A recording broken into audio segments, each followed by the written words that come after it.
Hey guys, and this is the finished product. Yung finished product.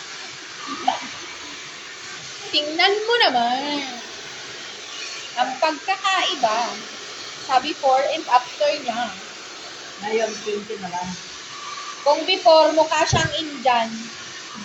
Oo. Ngayon, tisay na siya.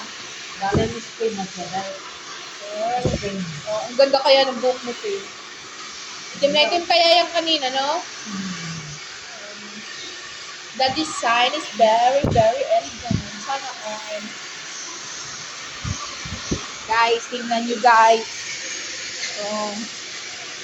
Ano pang hinihintay nyo? Visit na dito sa, ano ba to? Alfaba Alsalon, MS pa.